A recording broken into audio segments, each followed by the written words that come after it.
అందరికీ నమస్కారం. ఈరోజు మనం మీనరాశి వారి గురించి తెలుసుకుందామండి. మీనరాశి వారి ఇంట్లో ఈ దేవుడు తిరుగుతున్నాడు. తప్పకుండా వీరి జీవితంలో జరగబోయేటటువంటి కొన్ని ముఖ్యమైనటువంటి విషయాలు కనుక మీకు తెలిస్తే నిజంగా ఆశ్చర్యపోతారు. మరి ఇంతకీ మీనరాశి వారి ఇంట్లో ఏ దేవుడు తిరుగుతున్నాడు? అలాగే వీరికి ఆ దేవుడు ఏ విధమైనటువంటి సూచనలు తెలియపరచబోతున్నాడో తప్పకుండా తెలుసుకుందామండి. మరి మీనరాశి వారు ఎవరైతే ఇప్పుడే కొత్తగా మన ఛానల్ను చూస్తున్నారో దయచేసి ఛానల్ను సబ్స్క్రైబ్ చేసుకొని వీడియో మీకు నచ్చితే లైక్ చేసి సపోర్ట్ చేయడం మాత్రం మర్చిపోకండి. మరి ఆలస్యం చేయకుండా ఇప్పుడు మీనరాశి వారి గురించి తెలుసుకుందాం. అలాగే వీరు తప్పకుండా ఈ నెలలో మీరు మంచి మంచి శుభవార్తలు వినడమే కాకుండా ఊహించినటువంటి మార్పు మీ జీవితంలో తప్పకుండా చోటు చేసుకోబోతుంది. వీడియోని ఎక్కడా కూడా స్కిప్ చేయకుండా చివరి వరకు చూడండి. అప్పుడే మీకైతే పూర్తిగా అర్థమవుతుంది. అలాగే ఆ దేవత ఎవరు, అసలు ఆ దేవత మీ నుండి ఏం కోరుకుంటుంది, అలాగే ఆమె మీకు ఇచ్చేటటువంటి మంచి జీవితం ఏ విధంగా శుభవార్తలతో కూడి ఉన్నది, ఈ విషయాలన్నీ కూడా ఈరోజు ఈ వీడియోలో తెలుసుకుందాం. మరి ఆలస్యం చేయకుండా మీనరాశి వారి గురించి తెలుసుకుందాం. మీనరాశి అనేది ద్వాదశ రాశిలో చివరిది. ఇక పూర్వభాద్ర 4, ఉత్తరాద్ర 1, 2, 3, 4 పాదాలు, రేవతి 1, 2, 3, 4 పాదాల్లో జన్మించిన వారు ఈ మీనరాశి వారిగా పరిగణించబడతారు. ఈ మీనరాశి అధిపతి గురుడు. ఇక వీరి యొక్క సహజ స్వభావం చాలా మందికి నచ్చుతుంది. ఎంతో సానుభూతిని చూపిస్తారు. ఈ మీనరాశి వారు ఆవేశపరులుగా కనిపించినా వీరి మనసులో దుష్టత్వం అనేది ఉండదు. వీరు తమ కోపాన్ని అణుచుకుంటారు. దానివల్ల వారికి మానసిక ఒత్తిడి ఎక్కువగా అవుతుంది. తమపై కోపగించుకున్న వారిని కూడా క్షమించగలిగినటువంటి మనస్తత్వం వీరికి ఉంటుంది. దుష్టులను సైతం క్షమిస్తారు. క్షమించేటటువంటి ప్రయత్నం చేయడమే వీరి ప్రత్యేకత. పరోపకారమే వీరి స్వభావం. అలాగే త్యాగం చేయడానికి కూడా అన్ని వేళలా సిద్ధంగా ఉంటారు. ఈ మీనరాశి వారికి ఆధ్యాత్మిక పరంగా దైవభక్తి కూడా ఎక్కువగా ఉంటుంది. ఈ వీళ్లకు అతీంద్రియమైనటువంటి శక్తులు కూడా ఉంటాయి. దీనినే మనం అంతర్దృష్టి అని కూడా అంటాం. అది వీళ్ళలో చాలా బలంగా ఉంటుంది. ఇక వీళ్ళు చాలా నమ్మకస్తులు. ఒకరికి మాటిస్తే దానిని నిలబెట్టుకోవడానికి ఎంత దూరమైనా వెళ్తారు. ఎదుటి వారిని గుడ్డిగా నమ్మేయడం వలన వీరికి కొన్నిసార్లు ఇబ్బందులు కూడా ఎదురవుతాయి. అంటే తమ మంచితనాన్ని మాత్రం విడిచిపెట్టుకోరు. వీళ్ళది స్వచ్ఛమైనటువంటి ప్రేమ. ఇక ఈ మీనరాశి వారి ఇంట్లో ఎప్పటి నుండో ఈ దేవత అనుగ్రహం అనేది ఉంది. మీరు ఆమెను గుర్తించడం లేదు. మీరు ఒకవేళ గమనిస్తే గత 5 సంవత్సరాల నుండి మీ ఇంట్లో మీతో పాటు జరిగినటువంటి కొన్ని ప్రమాదాలు ఏవైతే ఉన్నాయో అవి త్రుటిలో తప్పినవి. దానికి కారణం ఎవరో కాదు, అది కేవలం ఆ దేవత అనుగ్రహంతో మీకు ఆ తల్లి కరుణ అనేది ఎక్కువగా ఉంది. కాబట్టి ఆ దేవత ఎల్లప్పుడూ కూడా మిమ్మల్ని కాపాడుతూ వస్తుంది. కాబట్టి కొన్ని పనులు అసలు మిమ్మల్ని కంప్లీట్గా ఇబ్బందులకు గురి చేసేటటువంటి సమయంలో కూడా మీరు త్రుటిలో తప్పించుకున్నారు. ప్రమాదాలు సైతం బయటపడ్డారు. కొన్ని చిన్న చిన్న దెబ్బలతో బయటపడుతూ ఉన్నారు. మరి ఇంతకీ మిమ్మల్ని రక్షిస్తుంది ఎవరు? ఆ దేవత మీ నుండి అసలు ఏం కోరుకుంటుంది? అలాగే మీరు ఆ దేవతను ఏ విధంగా గుర్తించాలి? ఇవన్నీ కూడా ఈరోజు ఈ వీడియోలో క్షుణ్ణంగా తెలుసుకుందాం. ఎప్పుడూ కూడా ప్రతి ఒక్క మనిషికి ఒక కులదైవం అనేది ఉంటుంది.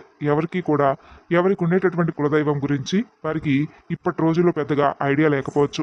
ఇంట్లో ఉన్నటువంటి పెద్దవాళ్ళు మనకు చాలా చక్కగా, అంటే కులదైవానికి సంబంధించినటువంటి ఏదో ఒక చిన్న గుడి కానీ లేదంటే మందిరం కానీ కట్టే ఉంటారు. కానీ ఈ రోజుల్లో ప్రతి ఒక్కరూ కూడా సిటీ లైఫ్లో బ్రతుకుతూ ఉన్నాం. అయితే ఇటువంటివన్నీ కూడా కొంతమంది పట్టించుకోవట్లేదు. ఇవన్నీ కూడా ఎప్పుడు తెలుసుకొని మంచిగా ఇంటి దైవాన్ని ఆరాధించుకోవాలి. ఇక ఇప్పటి వరకు ఆర్థికంగా ఎంతో నష్టపోవడం జరిగింది రాశి వాళ్ళు. అంటే రాశి చక్రంలో అన్నింటిలోకి 12 రాశుల్లో చూసుకున్నట్లయితే ఆర్థిక పరంగా చాలా ఎక్కువ శాతం నష్టపోయింది మాత్రం ఖచ్చితంగా ఈ మీనరాశి వారనే చెప్పుకోవచ్చు. కానీ ఈ రాశి వారు ఆర్థికంగా నష్టపోయినట్లుగా ఏ రాశి వారు కూడా నష్టపోలేదు.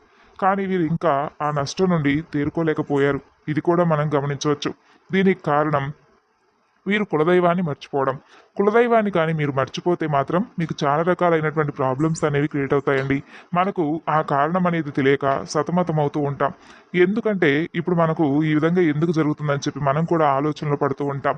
పెద్దవారిని అడిగి తెలుసుకోండి మీ కులదైవం ఎవరని. ఆ కులదైవాన్ని మీరు కుదిరితే కులదైవం యొక్క విగ్రహాన్ని కానీ లేదంటే పటాన్ని కానీ తీసుకొచ్చుకొని చక్కగా కులదైవం పేరేంటి, కులదైవం ఎవరనేది తెలుసుకొని ఇంకా మీ నిత్యము కూడా ఆమెను స్మరించుకుంటూ ఉండడం, లేదంటే ఆ దేవతను అంటే మీ కులదైవాన్ని పూజించుకుంటూ ఆరాధించుకుంటూ ఆమెను నిత్యము కూడా పూజిస్తూ ఉండాలి.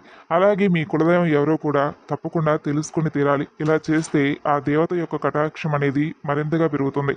అలాగే మీరు ఇక్కడ చేయాల్సినటువంటి మరొక పని ఖచ్చితంగా తెలుసుకొని ఒక మంచి రోజు చూసుకొని మీ పెద్దవాళ్లతో మాట్లాడుకొని చేసుకొని మీ కులదైవాన్ని ఇంట్లో ప్రతిష్ఠించుకోవాలి. మీరు ఎంత పెద్ద సిటీస్లో ఉన్నా దైవం ముందు అవేమీ కూడా పనికిరావని తెలుసుకోవాలి.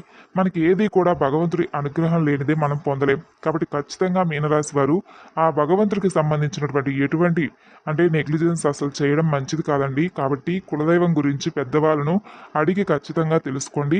కులదైవాన్ని మీరు ఏ విధంగా ఆరాధించుకోవాలి, ఏ విధంగా పూజ చేసుకోవాలో కూడా తెలుసుకొని మీరు ఖచ్చితంగా ఇంట్లో స్థాపించుకోవాలి. ఇక మీరు ఫస్ట్ చేయవలసినటువంటి పని ఏమిటంటే, మీరు ఏదైతే ఎక్కువ శాతంగా అంటే పక్క వాళ్ళని ఎక్కువగా నమ్మేస్తూ ఉంటారు కదా, ఆ పనిని కూడా వెంటనే తక్షణం మానేయాలి. ఎందుకంటే మీరు ఎప్పుడూ కూడా పక్క వాళ్ళను గుడ్డిగా నమ్మేస్తూ ఉంటారు. ప్రతి ఒక్క పనిని కూడా ప్రతి ఒక్క విషయాన్ని కూడా అంతా ఓపెన్గా చెప్పేసుకుంటూ ఉంటారు. మీనరాశి వారు ఎప్పుడు చూసినా కూడా మీరు ఎంతో శ్రమపడుతూ ఉంటారు. అలాగే ఒక పనిని ఎంతో శ్రద్ధగా చేస్తూ ఉంటారు. కానీ లాస్ట్ మూమెంట్లో అది విఫలం అవుతూ వస్తుంది. దానికి కారణం ఏమిటంటే మీరు ఓపెన్గా ఉండడం. ఇప్పుడు కూడా ఏ పనైనా చెయ్యాలి అని అనుకుంటే మీరు ఎవరికీ చెప్పకుండా దాన్ని శ్రద్ధగా ఎంతో కష్టపడి పని చేసుకోండి. అలాగే మీ మీద నమ్మకం పెట్టుకొని భగవంతుడి మీద నమ్మకం పెట్టుకొని మీ పని మీరు చేసుకుంటూ వెళ్ళిపోండి. ఆ పని అయిన తర్వాత అప్పుడు మీ పక్క వారికి ఈ విధంగా చేశాను, ఇలా సక్సెస్ అయిందని అప్పుడు చెప్పుకోండి. అప్పుడు ఎటువంటి ఆటంకాలు లేకుండా మీ పనికి ఎవరూ కూడా ఆటంకాలు సృష్టించకుండా ఉంటారు. లేదంటే మీరేదైనా ఒక పని చేస్తూ ఉంటారు. ఆ పనిని ఇలా చేస్తున్నామని ఎవరో ఒకరికి పక్క వాళ్ళకు చెప్తారు. ఆ పనిని వాళ్ళు కూడా మిమ్మల్ని చేయనీయకుండా అడ్డుపడుతూ ఉంటారు. కాబట్టి అలాంటప్పుడు మీకేంటంటే మీరు చేస్తున్నటువంటి పనిలో సక్సెస్ అనేది రాకుండా మీకు కొంచెం అడ్డుపడుతూ ఉంటారు ఆ వ్యక్తులు అనేవాళ్ళు. కాబట్టి మీ జీవితంలో ఇటువంటివి చాలా జరిగాయి. అయితే బాధపడవలసినటువంటి పని లేదండి. మీ గ్రహాల యొక్క పరిస్థితుల ప్రభావం మారబోతున్నాయి. మీరు పడినటువంటి కష్టానికి మంచి ప్రతిఫలం అయితే దక్కబోతుంది. ఇప్పటి వరకు మీరు చేసినటువంటి మీ మంచి పనులు మీరు ఏవైతే చేశారో అవన్నీ కూడా మీకు మంచిగా భగవంతుడు మీకు తిరిగి రిటర్న్ గిఫ్ట్ అయితే ఇవ్వబోతున్నాడని చెప్పుకోవాలి. అలాగే రాబోతున్నటువంటి రోజుల్లో మీకు అతిపెద్ద శుభవార్తలు కూడా మీరు వినేటటువంటి శుభకార్యాలు, అలాగే మంచి మంచి ఆనందకరమైనటువంటి జీవితాన్ని మీరు పొందబోతున్నారని చెప్పుకోవాలి. మంచి వివాహ సంబంధాలు కుదురుతాయి. అలాగే జాబ్ కోసం ఎవరైతే ఎదురు చూస్తున్నారో వాళ్ళకు కూడా మంచి స్థాయిలో జాబ్ అనేది ఏర్పడుతుంది. ఇక మీరు ఏదైతే ప్రాపర్టీ కానీ, ఇల్లు కానీ, వాహనం కానీ కొనాలి అంటే అవన్నీ కూడా తీరిపోయేటటువంటి సమయం రాబోతుందని చెప్పుకోవాలి. అలాగే స్టూడెంట్స్ ఎవరైతే ఉన్నారో ఎంతో కష్టపడి చదువుకొని ఉంటారు. ఎగ్జామ్స్ అనేవి రాసుంటారు. అలాగే విదేశాల స్టడీస్ కోసం అప్రోచ్ అయ్యి ఉంటారు. అయితే రాబోతున్నటువంటి మంచి రోజుల్లో మీకు అన్నీ కూడా మీరు అనుకున్న విధంగా జరుగుతాయండి. ఇక మీ జీవితంలో అయితే కొన్ని విషయాలు జాగ్రత్తగా ఉండాలి. ఇక్కడ నుండి మీకు కాస్త హెల్త్ ప్రాబ్లమ్స్ కూడా ఉంటాయి. కాబట్టి కొంచెం పెద్దగా గాబరపడవలసినటువంటి అవసరం అయితే లేదు. పెద్ద పెద్ద సమస్యలు అయితే ఏమీ ఉండవండి. ఎక్కువగా చిరాకుగా ఉండేలాగా మీ మనసు అనేది ఉంటుంది. చిన్న చిన్న ఆరోగ్య సమస్యలు ఒకదాని తర్వాత ఒకటి వస్తూ ఉంటే మీ మనసు కూడా చాలా చిరాకుగా ఉంటుంది కదా, అలాంటి సమస్యలే మిమ్మల్ని వేధిస్తాయి. కాబట్టి మీనరాశి వారు ఆహారం మీద, అలాగే రోజు మొత్తం మీద చేయవలసినటువంటి వ్యాయామాల మీద దృష్టి సారించండి. అలాగే మీరు కొంచెం కాన్సన్ట్రేషన్ అయితే తప్పకుండా హెల్త్ పరంగా చేసుకోవాలి. మీరు చెప్పిన విధంగా తప్పకుండా చేసుకుంటే సరిపోతుంది. ఇక మీ హెల్త్ కూడా చాలా ఆరోగ్యంగా ఉంటుంది. మీనరాశి వారు ఇక నుండి మీరు దేనికి కూడా భయపడిన అవసరం లేదండి. ఎందుకంటే ఇక్కడ నుండి మీకు ప్రతి ఒక్కటి కూడా చాలా మంచి జరగబోతుంది. అలాగే మీరు చేయవలసిందల్లా కేవలం ఏమిటంటే మీ కులదైవాన్ని ప్రసన్నం చేసుకుంటే సరిపోతుంది. కులదైవానికి ధూపం, దీపం, నైవేద్యం ఇలా నిత్యము కూడా ప్రతి ఒక్కటి కూడా పెట్టుకొని ఆ దేవతను ఆనందపరచండి. తర్వాత మీ జీవితం ఎలా మారిపోతుందో చూడండి. అలాగే మీరు పేదవారికి దాన ధర్మాలు చేసుకోండి. అన్నదానం, వస్త్రదానం, ధన రూపేణ లేదంటే చేతనైనంత సహాయాలు చేయండి. తద్వారా మీరు ఇంకా కూడా ఎక్కువ పుణ్యఫలాన్ని అయితే పొందుతారు. ఇక అలాగే ఎప్పుడూ కూడా గోమాతను ఆరాధించుకోవడం మొదలుపెట్టండి. గోమాత అంటే తెలుసు కదండి, సకల దేవతా స్వరూపం. గోమాతను ఆరాధించడం వల్ల జీవితంలో ఎన్నో శుభ ఫలితాలు అయితే మీరు తప్పకుండా పొందుతారు. ఎందుకంటే సకల దేవతల యొక్క ఆశీర్వాదాలు మీకు తోడుగా ఉంటాయి. కాబట్టి మీనరాశి వారు నిత్యము కూడా ఇంట్లో దీపారాధన చేసుకోండి. ఇలా దీపం వెలిగించి భగవంతుని ప్రార్థించడం వలన కూడా మీ కోరికలు త్వరగా నెరవేరుతాయి. మీనరాశి వారి మనసులో భావనలు భగవంతుడికి త్వరగా చేరుతాయి. ఈ దీపం మనసుకు శాంతినిస్తుంది. అలాగే మెరిసే కాంతి దుష్టశక్తులను దూరం చేస్తుంది. అలాగే తులసి ముందు కూడా దీపం పెట్టుకోండి. సకల శుభాలు కలుగుతాయి. ఇక ఈ మీనరాశి వారి జీవితంలో ఆకస్మికంగా అనుకోకుండా హఠాత్తుగా ధనప్రాప్తి కూడా కలగాలంటే మీనరాశి వారు ఎలాంటి పరిహారాలను పాటించాలో కూడా ఈ వీడియోలో మనం క్లియర్గా తెలుసుకుందాం. ఎవరికైనా సరే జీవితంలో ఆకస్మికంగా ఊహించని విధంగా పెద్ద మొత్తంలో ధనలాభం రావాలని కోరుకుంటాం. దీనిని ఆకస్మిక ధనప్రాప్తి యోగం అని అంటారు. మీరు ఊహించిన దానికంటే రెట్టింపు డబ్బులు రావడం, మీరు ఊహించిన దానికంటే భూములు గృహాలు బాగా మీకు కలిసి రావడం, మీరు ఊహించని విధంగా ప్రమోషన్లు రావడం, ఇలా ఆకస్మికంగా డబ్బులు విపరీతంగా రావడానికి ఆకస్మిక ధనప్రాప్తి యోగం ఉండాలి. ఇలా ఆకస్మిక ధనప్రాప్తి యోగం కలగడానికి పరిహార శాస్త్రంలో కొన్ని పరిహారాలు చెప్పారు. అలా ఆకస్మిక ధనప్రాప్తి యోగం కలగాలంటే చాలా సులభమైనటువంటి పరిహారం ఉంది. ఈ పరిహారం ఏమిటంటే, ఎప్పుడైనా కానీ మంగళవారం రోజు కానీ, గురువారం రోజు కానీ, శుక్రవారం రోజు కానీ, శనివారం రోజు కానీ ఒక గాజు బౌల్లో నీటిని తీసుకొని ఇంట్లో ఈశాన్య మూల పెట్టండి. మీరు వీలైనప్పుడు అలా వారానికి ఒకసారి ఈశాన్య మూలలో ఉంచినటువంటి ఆ నీటిని నీటిలో కొంచెం ఉప్పు వేసి పెట్టండి.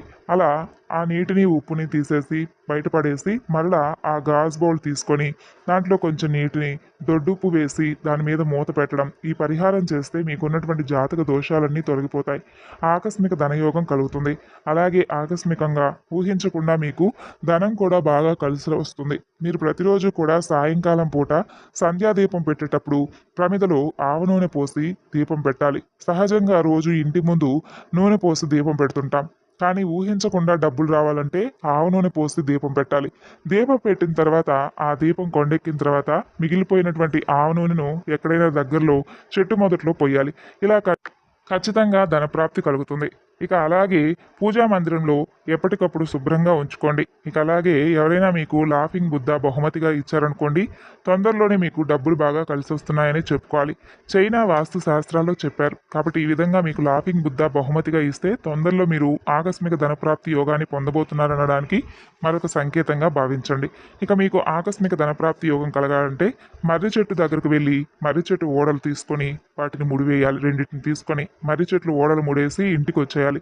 అలా చేస్తే ఆకస్మిక ధనప్రాప్తి ఖచ్చితంగా కలుగుతుంది. అలా కలిగిన తర్వాత మరలా మర్రి చెట్టు దగ్గరకు వెళ్ళి ఆ ముడి విప్పేయాలి. ఇలా చేయడం వల్ల కూడా ఆకస్మిక ధనప్రాప్తి కలుగుతుంది. కాబట్టి ఇవన్నీ చేసుకుని కులదేవత ఆరాధన చేయండి. మరి తెలుసుకున్నారు కదండి, మీనరాశి వారి ఇంట్లో ఏ దేవత తిరుగుతుందనేది. ఈ వివరణ మీకు నచ్చితే తప్పకుండా లైక్ చేసి సపోర్ట్ చేయండి.